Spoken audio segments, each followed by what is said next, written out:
the forces working upon life upon this planet varies from one latitude to another. Because of a certain shape and a form it takes, it could become differently competent.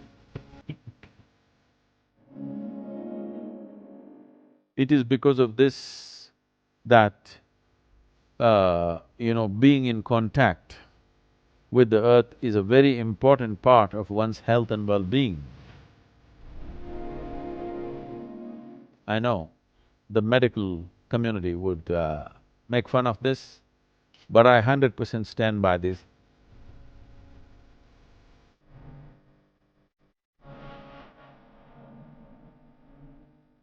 Does the specific fish where someone grows up influence them? Is that why they tell us to eat the local food? The question is, being in a certain part of the planet, does the celestial geometry work upon you in a particular way? The nature of the larger human system or the deeper human system, how it functions, definitely is impacted by the location. It makes them different. As you know, it is true with every other life. The plant life and the animal life, which is very comfortable in southern India, would wither away in anywhere around New York State or in that part of the world. Because the life here has evolved, it's not just the weather. It's not just the weather and the volume of sunlight or cold that happens. Yes, those are a big impact too. But why life has evolved the way it has evolved has something to do with the location. It is a fact, anthropologically recognized fact, that a certain race of people, when they migrated from one geographic location to an entirely different geographic location, many racial features in their physiology will slowly change, and over a period of time, there is a distinct change to a point where you could not recognize how they were at a certain time. For example, India has been a cauldron of racial mix for a long time. But you will see how being at this location on the planet, of course the temperatures, the weather, all these things have an influence, but apart from that, just the nature of the food that they eat, nature of what planetary position they are, how it has altered their physical features and how they've completely changed is quite unbelievable. It is Central Asian people who came down as the Aryans about 8,000 years ago. Just see how people in Georgia, I'm not talking about United States Georgia, I'm talking about the Georgia, okay? In Central Asia, how those people look and how people who have come from there, who lived in India for over 6 to 8,000 years, how they look, you will be amazed how they have changed. Everything about them has changed. So there is weather, there is food, there is latitude, which makes the difference. Because the speed at which the planet is spinning has different effect of centrifugal and centripetal forces working upon every object upon the planet. The forces working upon life upon this planet varies from one latitude to another. So based on this, the impact upon how the body shapes itself, and because of that, because of a certain shape and a form it takes, it could become differently competent. It's unfortunate that every difference, certain human beings turn it into a discriminatory process. Otherwise, if you study the differences that the planet has produced, different types of life forms that it has produced, even different types of human beings that the planet has produced, it's amazing and incredible, and there is a whole lot of things to know about this. And India's latitude and longitude largely makes them inward focused than outward. This does not mean others cannot do this, everybody can do this. There is also a cultural evolution that happens over a period of time. There are many factors.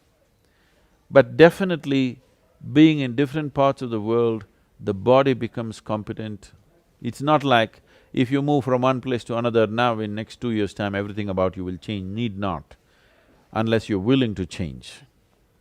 You could resist that, but changes will happen in spite of your resistance even in your own lifetime, just because geographically you're located in a completely different space. It's very difficult to gauge this because the amount of cultural influence and other social influences are so big and so intertwined that you cannot really separate this. But suppose we had looked at the world before the migration started, before we started traveling as we are traveling today, you can clearly see the distinction as to how planet generated a certain type of life in a certain part of the world. This is true with every other life and definitely with the human being too. You also, I think, interjected with a question about the food. I must tell you this, in yoga, the prescription for eating the food is how much distance a man can walk in a day. In a single day, how much distance you can walk. That should be the radius of the area from which you must eat. You should not eat food which is grown far away from you because the body that you carry is essentially a piece of this planet. If it is a piece of this planet, if you're eating food from that specific area and you're living on that area, there is a constant interaction between your body. Don't think this happens only after you find your cemetery spot. Even today, as you are sitting here, if you sit in this place, your body and the earth, or this part of the earth on which you're sitting, is in a constant state of a very profound interaction. It is because of this that, being in contact with the earth is a very important part of one's health and well-being. In the yoga center, we are always giving people to work in the garden if they are not healthy, so that they're in touch with the earth. This being in touch with the earth today in modern spas has reduced itself to a mud bath. Well, you must be in touch somehow. It doesn't matter how you do it, either with a mud bath or by working in the land, whichever way, or sleeping on the floor, or whatever you do, essentially you're trying to be in contact. And food is a transaction. What was in the earth, you're taking it into the body.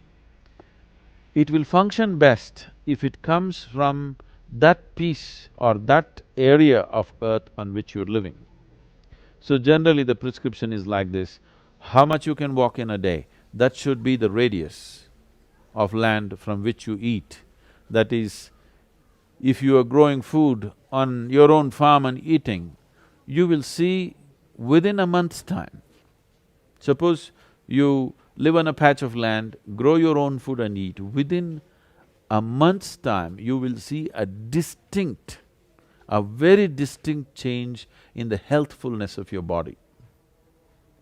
I would say, if this one thing, this one simple thing is done, I think we can bring down the incidence of cancer on this planet by 50 to 60%. I would stand by this.